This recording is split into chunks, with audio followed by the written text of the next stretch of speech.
Hello. Hello. हाँ, मृणाल जी नमस्ते, शशांक पांडे बोल रहे हैं द इंडिया टॉप से। नमस्कार शशांक जी, बताइए। कल सीटेट बीटेट के अभ्यर्थी आंदोलन कर रहे थे और आप भी एक अभ्यर्थी हैं, स्टेट 2019 के अभ्यर्थी हैं। और जी, कल जी। जिस तरीके से एडीएम ने एक अभ्यर्थी के साथ बदसलूकी की, उन्हें पीटा, उसे पीटना नहीं जी, बोलते हैं, उसे तो जान से मारना ही बोलते हैं। क्या जी, आपको क्या बिल्कुल। लगता है कि अभ्यर्थियों के साथ करना ये सही था? आप भी एक अभ्यर्थी हैं, आप भी जेल गए हैं, आप भी लाठी खाए हैं, कई बार आप आंदोलन आप लोग किए हैं।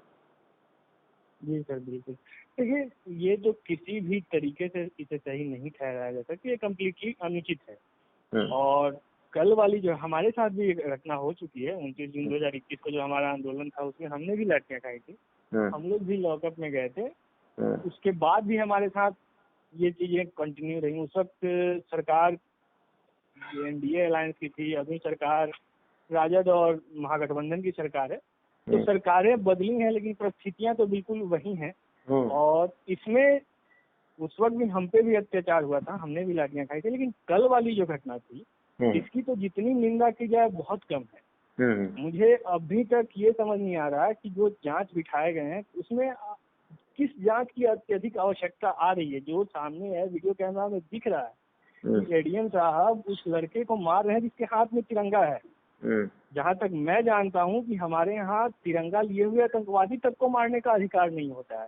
इसे हम्म, तिरंगे का अपमान समझा जाता है। वहाँ पे आप स्टूडेंट को ऐसे मार रहे हैं, रोड पे लिटा के मार रहे हैं। बच्चों को चोट लगेगा, वो अभ्यर्थी हैं, भविष्य के शिक्षक हैं, इसकी तो चिंता नहीं है आपको। कम से कम तिरंगे का सम्मान तो आपको सिखाया गया होगा, हम्म, वो तो कर लेते एडीएम साहब। और उसके बाद ये खाना पूर्तियाँ जो चल रही हैं कि जांच होगा, कार्रवाई होगी, देखते हैं क्या होता है। लेकिन ये कहीं से सही नहीं है। हम्म। जब मृणाल जी नई सरकार बनी है, नए शिक्षा मंत्री बने हैं, लगभग 15-20 दिन हुआ सरकार बना हुआ, महागठबंधन की जो सरकार बनी है, तो आपको नहीं लगता है कि ऐसे में अभ्यर्थियों को थोड़ा इंतजार करना चाहिए? या जैसे तेजस्वी यादव भी कह रहे हैं कि फ्लोर टेस्ट हो जाने दीजिए, उसके बाद हम करेंगे, या फिर शिक्षा मंत्री कह रहे हैं कि 2-4 महीना रुक जाइए, उसके बाद हम नौकरी के लिए आपके बारे में सोचेंगे, चाहे देंगे, नौकरी देंगे। देखिए,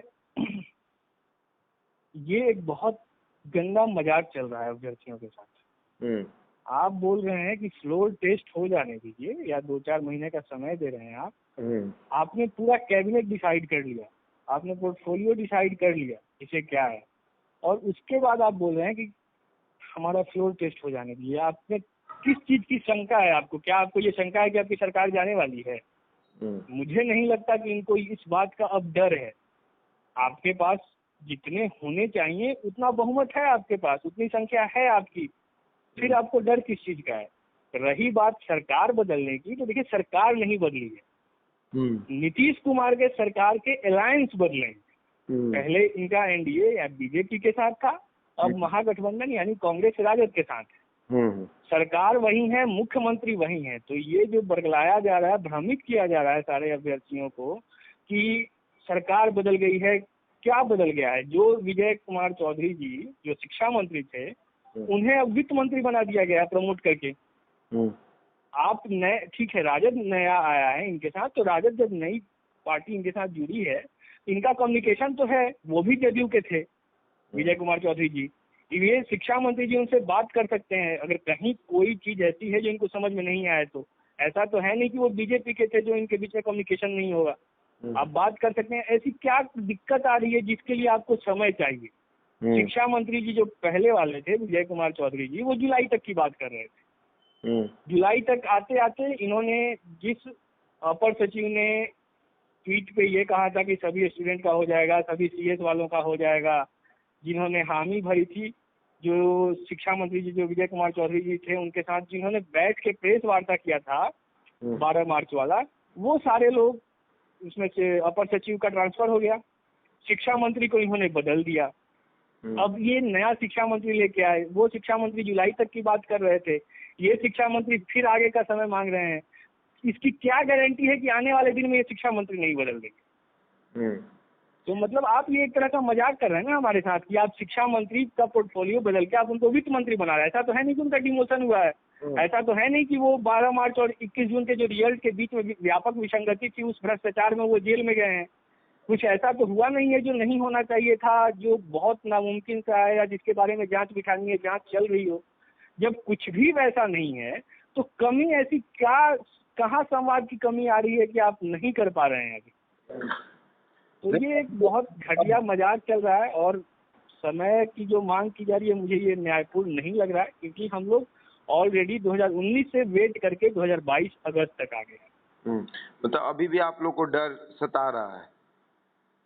बिल्कुल, डर तो मन में है ही। और ठीक है, आप कह रहे हैं सरकार नई आई है, नई ये हुई है, तो ऐसा कुछ भी इसमें नयापन नहीं है। ये सरकार भी नीतीश कुमार की है, वो सरकार भी नीतीश कुमार की है, और मैं तो खुद नीतीश कुमार जी से मिल के आया हुआ हूँ। इसी मुद्दे पे, एसटीईटी के मुद्दे पे मैं उनके जनता दरबार में गया था, जहाँ उनमें ये हिम्मत तक नहीं हुई कि वो मेरी कंप्लेन को सुन सके। तो जब कुछ भी नहीं बदला है तो हम किस बात पे विश्वास कर पाए कि ये सरकार जो मतलब अलायंस जो नहीं आई है वो कर देगी। और अगर तेजस्वी यादव जी मुख्यमंत्री बने होते तो हमें उनको समय देने में भी अच्छा लगता, हमें ये विश्वास होता कि हाँ हमारे मुख्यमंत्री बदल गए हैं, नए आए हैं। अच्छा मृणाल जी, ऐसे में तो जब तेजस्वी यादव नेता प्रतिपक्ष थे तब मुझे लगता है कि एसटीईटी के हर एक अभ्यर्थी उनसे मुलाकात करके आया है और ये बात कहता था कि आप विधानसभा में इस बात को उठाइए। तो तेजस्वी यादव तो पूरे इस मसले को जानते हैं अच्छे तरीके से, तो उनके लिए तो समझना उतना मुश्किल नहीं हो पाएगा। बिल्कुल, वो देखिए, जब वो आश्वासन दे रहे थे पहले, जिस वक्त वो नेता प्रतिपक्ष थे और बोल रहे थे कि हमारी सरकार होती तो हम सबको रख लेते, और आज समय मांगी जा रही है, तो समय के साथ साथ ये भी एक बार बोल देना कि हम 2 महीने, 4 महीने, 5 महीने में ही सही 80,402 जो अभ्यर्थी हैं उन सब की कर लेंगे, उन सबको ले लेंगे। अब हमको नियुक्ति की प्रक्रिया के लिए समय दीजिए। तो अभी तक ये स्टेटमेंट तो कहीं नहीं आया कि जितने क्वालिफाई हैं उन सबको लिया जाएगा। आप समय इसलिए मांग रहे हैं कि आपको इसको डिले करना है।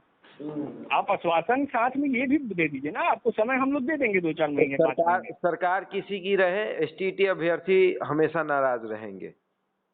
बिल्कुल, देखिए सिंपल सी बात है, मैंने कुछ लोगों को ये भी कहते हुए सुना है कि हमारी सरकार आ गई है, मुझे ये भी बहुत हास्यास्पद लगा। आप ही के जो अभ्यर्थी, जो एसटीईटी के अभ्यर्थी, वही कह रहे हैं कि, और यहाँ तक कि ये भी कह रहे हैं कि हम तेजस्वी यादव का जिंदाबाद का नारा लगाएंगे, हम तेजस्वी यादव जिंदाबाद कहेंगे, हमारी सरकार बन गई है। तो अब जी बिल्कुल, राजद वो देखिए जी, कोई किसी के जयकारे लगाए, नारे लगाए, वो उनका अपना हक है, वो कर सकते हैं। अगर किसी को पार्टी के सरकार में आने से खुशी है तो वो भी उनका लोकतांत्रिक अधिकार है। लेकिन जो आंदोलन हम लोगों ने 21 जून से शुरू किया था, जिसके लिए हम लोग 29 जून को लाठी खाए, जेल गए, उसके बाद भी ये लगातार चलता रहा है, वो आंदोलन किसी पार्टी या किसी सरकार के खिलाफ नहीं था। जी। वो आंदोलन तब भी बिहार की सरकार थी, आज भी बिहार की सरकार है, वो सरकार भी हमारी थी, ये सरकार भी हमारी है। जी। तो हमने कोई उस वक्त किसी पार्टी का दुशाला ना तब ओढ़ा था ना आज ओढ़ा है।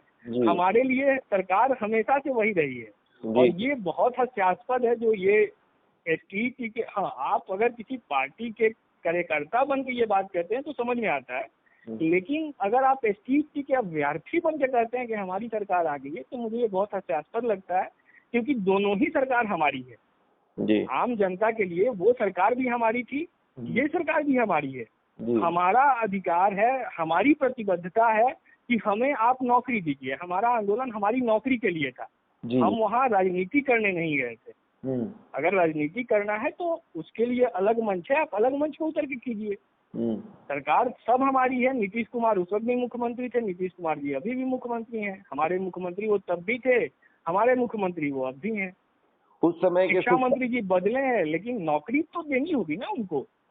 मृणाल जी, उस समय के शिक्षा मंत्री और इस समय के शिक्षा मंत्री में क्या अंतर है?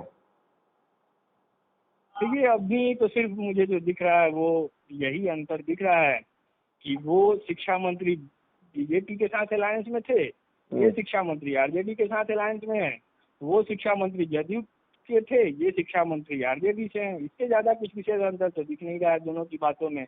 हाँ, ये शिक्षा मंत्री जी अभी नए हैं, तो जो बातें कह रहे हैं कि दिल्ली मॉडल अपनाएंगे, सारी बातें प्रभावी हैं, अच्छी हैं, हो लेकिन जो ये भी तो हो सकता है मृणाल जी कि शिक्षा मंत्री को किसी ने कहा हो कि आप आश्वासन मत दे दीजिएगा जल्दीबाजी में एसटीटी अभ्यर्थी चाहे सीटेट बीटेट के अभ्यर्थियों को आप ये मत कह दीजिएगा कि हम नौकरी देंगे, मामला अभी बहुत पेचीदा है। बस यही देखिए, डर इसी बात का है कि जो आप बोल रहे हैं कि आप आश्वासन नहीं दे दीजिएगा, हमें आश्वासन चाहिए ही नहीं, हमें तो गारंटी चाहिए। और अगर शिक्षा मंत्री जी को किसी ने ऐसी बात सिखाई है तो हमारे लिए ये और घबराने वाली बात है और संदेह पैदा करने वाली बात है कि ऐसी क्या पेचीदगी है जो आपको अभी तक समझ में नहीं आई है। क्योंकि जब नेता प्रतिपक्ष में मुख्य आदरणीय उप मुख्यमंत्री तेजस्वी यादव जी थे, सब लोग जाकर उनसे मिले थे, सारी बातें समझाई गई थी, वो उस वक्त तैयार थे, वो 80,402 को लेने की बात कर रहे थे। जो हमारे महागठबंधन के और भी जो पार्टियां हैं वो भी इस पे चर्चा करती थी, हमारे खेमे हमारे आंदोलन में आके कहते थे कि सबको ले लेना चाहिए। अब ऐसा क्या हो गया कि आपको चीजें समझ में नहीं आ रही हैं? अगर आप डिले कर रहे हैं तो साथ में ये कहिए ना कि हम 80,402 को 3 महीने 4 महीने में ले लेंगे, नियुक्ति की प्रक्रिया पूरी करेंगे। लेकिन घबराहट वाली बात यही है कि ये लोग समय तो मांग रहे हैं, लेकिन 80,402 को लेने की बात कोई नहीं कर रहा। अभी भी इनके मंशा में कहीं ना कहीं वो दिखता है जो नीतीश कुमार जी के साथ मुझे तब दिखा था। जहाँ तक मुझे याद है, मैं 12 जुलाई 2021 को उनके यहाँ गया हुआ था जनता दरबार में, वही चीज अभी भी मुझे दिख रहा है कि आज भी सरकार की वो मंशा नहीं दिख रही है कि हमें इन बच्चों को, इन अभ्यर्थियों को नौकरी दे देनी। चलिए, बहुत बहुत धन्यवाद मृणाल जी बात करने के लिए। Thank you. Thank you.